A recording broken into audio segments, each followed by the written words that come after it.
प्रदेश की राजधानी जयपुर में राज्य महिला आयोग को बम से उड़ाने की धमकी मिली है। इस धमकी के बाद में पूरे परिसर को खाली करा दिया गया है। एटीएस की टीम यहाँ पे मौजूद है, पुलिस बल यहाँ पे सुरक्षा के साथ मुस्तैदी के साथ यहाँ पे मौजूद है और अंदर जो कार्रवाई चल रही है बम इसको ढूंढा जा रहा है और एटीएस की टीम यहाँ पे लगातार प्रयास कर रही है कि कुछ न कुछ यहाँ पर संदिग्ध जो वस्तु है वो मिले। हालांकि अफरा तफरी के बाद में सारे वकीलों गेट के बाहर इस परिसर के बाहर ही खड़े होंगे। मैं जानने की कोशिश करूंगा आखिर ये मेल कब आई और इनको कैसे पता चला। जी मैम, क्या नाम आपका? मेरा नाम एडवोकेट शशि वर्मा है। मैं यहाँ पर the family court bar association में महासचिव हूँ। यहाँ सवेरे सवेरे सब अपने अपने कामों में व्यस्त चल रहे थे। जो जैसा कि सबको पता है कि 7:30 से 1 बजे तक का कोर्ट है, तो सब लोग आ चुके थे। उसके बाद ये हुआ कि अचानक 4 नंबर कोर्ट के जो है उस पर कंप्यूटर पर एक मेल आया और उसमें कोर्ट को बम से उड़ाने की धमकी दी गई।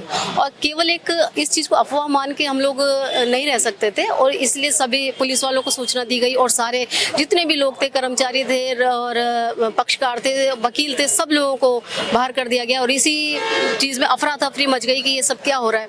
ये सब लोग बाहर आ गए और उसके बाद जब पुलिस यहाँ पर पुलिस प्रशासन को सूचना दे दी गई और पुलिस प्रशासन तुरंत हरकत में आ गया और यहाँ पर सारी जगह पुलिस हो गई। सारे वकील भाई बाहर आ गए, सारे पक्षकार बाहर आ गए। लेकिन इन सब से जो जिसने भी किया है, जो भी है, शायद अफवाह हो या किसी भी कोई भी चीज़ हो ये चीज़, लेकिन इससे वकील भी परेशान है, पक्षकार भी परेशान है। क्योंकि सब लोग, ये तो नहीं है कि सभी जयपुर के हो, सब लोग बाहर से भी आते हैं और राजस्थान से बाहर से भी आते हैं। सबको इस चीज़ से बहुत ही ज़्यादा परेशानी का सामना करना पड़ रहा है। सारे कोर्टों ने आज के दिन जो है सुनवाई टाली है और सबको एक कॉमन डेट दे दी है 17/6 की, और 17/6 को 2025 इसी के अंदर वो कॉमन डेट से। इस धमकी के बाद आपको क्या लगता है? आपको क्या सर? इस धमकी पीछे आपको क्या लगता है? मुझे तो ये लगता है कि शायद एक महज अफवाह है, क्योंकि यहाँ पर लोग ऐसे फ्रस्ट्रेट बंदे आते हैं कि वो ये सोचते हैं मैं बस अगर मेरे पास बंदूक आ जाए तो मैं ये उड़ा दूं, इसको उड़ा दूं, उसको उड़ा दूं। वो ये फ्रस्ट्रेशन से किसी ने शायद 4 नंबर को 1 महीने पहले सचिवालय को बम से उड़ाने की धमकी मिली थी, आखिर वहाँ मिला कुछ भी नहीं। हाँ, वही चीज यहाँ पर भी है, वही चीज यहाँ पर भी महज एक धमकी है यहाँ पर, और कुछ नहीं है। अगर सवेरे से हम लोग यहाँ खड़े हैं और अभी तक तो ऐसी कोई घटना हुई नहीं कि वो बम का कोई धमाका हो। जब अभी नहीं हुआ तो आगे भी नहीं होगा। हम यही कामना करते हैं ईश्वर से प्रार्थना करते हैं कि ऐसा नहीं हो, अफवाह ही हो और सच में ऐसा बम कोई घटना नहीं हुई हो, ना हो। हम ये कामना करते हैं। प्रदेश की राजधानी में इन दोनों लॉ एंड ऑर्डर पूरी तरह से बिगड़ चुका है। हालांकि मुख्यमंत्री भजनलाल शर्मा को भी धमकियां मिली थी, उसके बाद सचिवालय को बम से उड़ाने की धमकी, और आज प्रदेश की राजधानी राज्य महिलाओं को भी धमकी बम से उड़ाने की धमकी मिली है। उसी को लेकर ये लोग फैमिली कोर्ट को, और यहाँ पे जो ये लोग हैं सुबह से यहीं बाहर खड़े। जी क्या नाम आपका? मेरा नाम महेश चावला है। मैं यहाँ फैमिली कोर्ट में संरक्षक हूँ। मैं पूर्व अध्यक्ष भी रह चुका हूँ। हमारे फैमिली कोर्ट में आज तक ऐसा पहले कभी नहीं हुआ। जब से फैमिली कोर्ट खुला है ये हमारी पहली घटना है कि यहाँ पे बम से उड़ाने की धमकी दी गई है। इससे हम सब वकीलों को परेशानी तो हुई है, पक्षकारों को ज़्यादा परेशानी हुई है। लेकिन जैसे ही बम से जो हमें बम से उड़ाने की फैमिली कोर्ट को ईमेल मिला, उसके बाद में पुलिस प्रशासन ने तुरंत आके मौके पे सारा जायजा ले लिया है और हम धन्यवाद देना चाहते हैं पुलिस प्रशासन को और हमारी सरकार को कि उन्होंने कतई देरी नहीं की और तुरंत मौके पे पहुंचकर जांच शुरू कर दी है। लेकिन लगता है कि अफवाह है, लेकिन इसको अफवाह भी नहीं माना जा सकता। यदि ऐसा सच्चाई हुई तो काफ़ी जनहानि हो सकती है, लेकिन हम ये चाहते हैं कि कुछ भी नहीं हो। कहीं ना कहीं वकीलों में भी डर का माहौल तो है, क्योंकि ये चाह रहे हैं कि भगवान से ये कामना करते हैं कि बम नहीं मिले। अगर मिल जाता है तो एक बड़ी अनहोनी हो सकती है।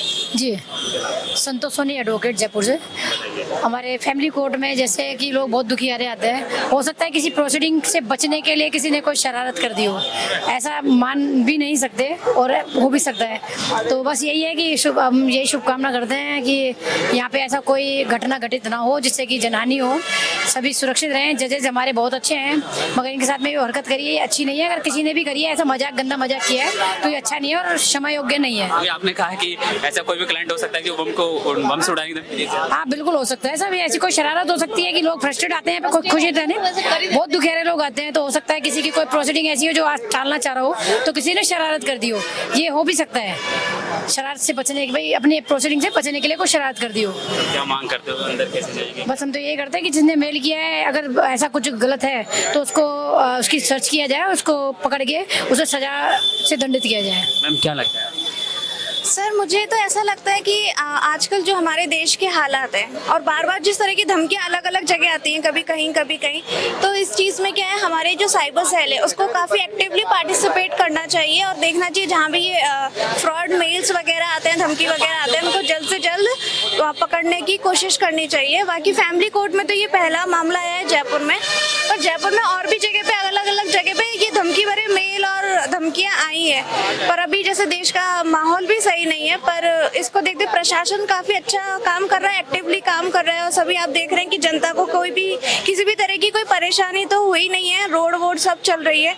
और हमारे अधिवक्तागण जो भी हैं सभी लोग यहाँ पे रुके हुए हैं, पूरा देख रहे हैं, मौका वारदात पे नजर रखे हुए हैं।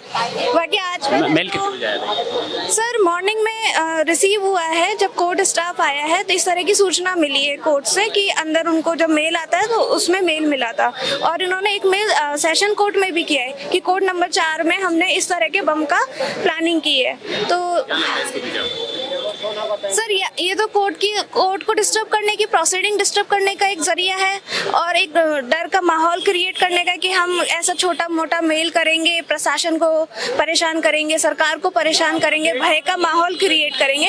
इससे ज़्यादा तो कुछ है नहीं, क्योंकि अगर किसी को जो करना होता है तो वो फिर बता के ही क्यों करेगा।